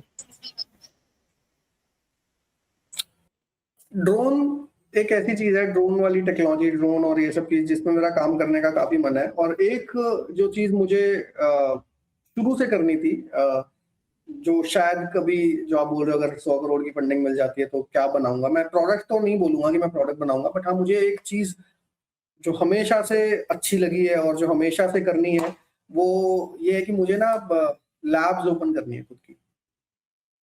लैब्स इन द सेंस कि मतलब मैं शुरू से ही पढ़ने पढ़ाने वाले एनवायरनमेंट में हूँ कि और ये नहीं कि थियोरेटिकल पढ़ना पढ़ाना, वही चीज जो आपको अच्छी लगती है आप उस पर काम करो और कुछ इनोवेशन करो या कुछ भी XYZ करो, प्रोजेक्ट्स पे काम करो, हाँ, तो मैं लैब्स का कर रहा था कि भाई लैब शायद मैं ओपन करूँ, एक एक या दो या अलग अलग इस तरीके की लैब्स अलग अलग जगहों में, जहाँ पे मतलब अगर फंडिंग की मतलब ऐसा कोई फिगर नहीं है कि कितना भी पैसा लगा सकते हो, तो फुल फ्लेजेडली जहाँ पे जो मेरे जैसे लोग थे, जो छोटे कॉलेजेस से आते हैं, जिनको आगे का कुछ स्कोप डिफाइन नहीं होता, जिनको ये नहीं समझ में आता कि आगे जाके करेंगे क्या, बट एक आधी चीज ऐसी होती है कि हाँ भाई इस पे काम करना अच्छा लगता है, तो बस आप आओ, आप काम करो उस चीज पे, और कुछ ना कुछ तो अपने आप निकल के आ जाता है। तो एआई से आपको डर लगता है या सुनते ही एक्साइटमेंट आ जाता है कि क्या करना है एआई एआई से? डरना, एआई नहीं है सच, कभी कुछ हुआ नहीं, क्योंकि हमारा बिजनेस जो है तो हार्डवेयर और सॉफ्टवेयर दोनों पे डिपेंड है, तो एआई कभी मतलब कहीं ना कहीं वो बूस्ट ही मिलता है। सच डरने वाली तो कोई चीज है नहीं कि वो रिप्लेस कर देगा, और आई गेस मुझे लगता है कि इतना लोगों को डरना भी नहीं चाहिए, कोई जितना आपका इसका बस बना रखा है। बिजनेस गुरु है या फिर जैसे जिसको आपकी? बहुत सारे लोग हैं, मैं बिजनेस गुरु नहीं कहूंगा, बट अच्छे मेंटर्स कहूंगा। बहुत लोग हैं जिन्होंने एक एक चीज के बारे में बताया कि हाँ इस चीज को ऐसे करो, इस चीज को दो ऐसे करो। दो तीन लोगों के बारे में तो आपने बता ही दिया इसमें, जैसे एक तो आपके कॉलेज के प्रोफेसर, देन आपके स्मार्ट डेन के को फाउंडर मित्तल जी, हम्म। तो और भी हैं कोई ऐसा एज ए प्रोमिनेंट हाँ, फिगर मैं जिसको? ज्यादातर जितने भी मैं लोगों से मिला हूँ, वो प्रवीण जी के सर्कल के ही लोग रहे हैं। तो ऐसे ही एक कंपनी है फरीदाबाद में, multi decor India private limited, तो उनके जो फाउंडर हैं प्रदीप चौधरी सर, उनसे काफी कुछ सीखने को मिलता है। वो भी टाइम टू टाइम हम लोग फोन पे डिस्कशन करते रहते हैं कि सर यहाँ इस स्टेप पे आके फंस गया मैं, अब बताओ आगे कैसे करना है, ये कैसे करना है। और भी कुछ लोग हैं, बट वो हाँ वो नेटवर्क सारा प्रवीण जी का यूज हो रहा है, वो मतलब ठीक है, वो मेरे को नाम बताते हैं कि भाई मैं तो इस बंदे को यहाँ जानता हूँ, मैं कहा रुको आप मेरे को कनेक्ट कराओ। तो अगर स्मार्ट डेन नहीं होता तो आप आज कहाँ होते आपके हिसाब से? करना होता जॉब, और क्या मतलब, बै- कहीं ना कहीं नहीं, बैंगलोर तो नहीं यार, बैंगलोर तो नहीं। दिल्ली एनसीआर में कहीं ना कहीं कुछ ना कुछ, जो चीज नहीं हुई उसका मैं क्या बताऊं कि वो क्या होती तो क्या होता ना। चल रहा होता काम, आज भी चल रहा है, कल भी Okay, चलेगा ही। so we are moving towards our closing question. Okay, guys. So अगर आपको 22 या 23 साल का श्रेय शर्मा मिल जाए अभी प्रेजेंट टाइम में, जो हम्म। इंजीनियरिंग कर रहा हो या जस्ट ग्रेजुएट हो, तो उसको क्या एडवाइस दोगे आप? जब मैं ये स्टार्ट कर रहा था तो हाँ मेरी उम्र वही थी, 22-23 साल। हाँ तो एक चीज जिस पे मैंने बहुत लेट फोकस किया वो थी sales. Being a tech founder ना, हमेशा एक वो चुल रहती है कि यार R&D करते रहो, हाँ ये भी बना लो, वो भी बना लो, ये भी कर लो, इसको ऐसे कर लेते हैं, इसको ऐसे कर लेते हैं। हाँ परफेक्ट चीज बनाने के चक्कर में ना, हम जो अच्छी चीज होती है ना उससे भी हाथ धो बैठते हैं। तो कभी भी मतलब अपने सॉल्यूशन को रिफाइन करो, अच्छी बात है, but over a period of time करो। पहले ये देखो कि आप उसको बेच पा रहे हो या नहीं बेच पा रहे हो। ज्यादातर टेक फाउंडर्स की जो मुझे लगता है जो कहीं ना कहीं वो कमी रह जाती है, वो सेल्स में रह जाती है। मुझे बहुत टाइम लगा इस चीज को सीखने में कि यार बन तो जाएगा ही, आप बेच लो पहले।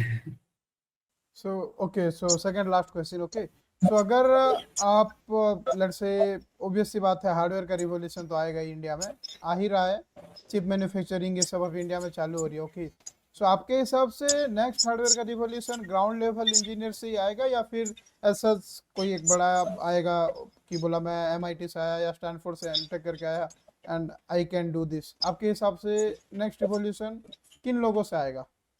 अगर जैसे ये तो मतलब एज सच मेरा कोई ओपिनियन नहीं है इसमें। वो मतलब मैंने ऐसे लिटरली ऐसे लोग भी देखे हैं जिन्होंने जो मेरे जैसे कॉलेजेस से थे और हार्डवेयर के ऊपर पकड़ बहुत ही अच्छी थी, बट एट द एंड ना जो रेवोल्यूशन आता है, मैं ये कहूँगा कहीं ना कहीं लक और साथ में ना पैसा बहुत मायने रखता है चीजों को स्केल करने के लिए और दुनिया तक बताने के लिए कि हाँ हमने ये कर दिया। और एक वो स्ट्रेटेजिक थिंकिंग, एक एक्सेप्शनली, अगर आपके पास पैसा नहीं है और आपने एक्सेप्शनली कोई बहुत ही अच्छी चीज बना दी है तो एक अलग बात है।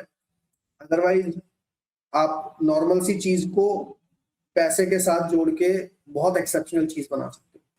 सो ओके, ओके, तो अब आज का लास्ट क्वेश्चन। ओके, सो जैसे अगर किसी को स्मार्ट डेन ज्वाइन करना है एज इंजीनियर और किसी को आईओटी या इंडस्ट्रियल आईओटी में काम करना है, तो उसको क्या करना पड़ेगा, क्या करना चाहिए?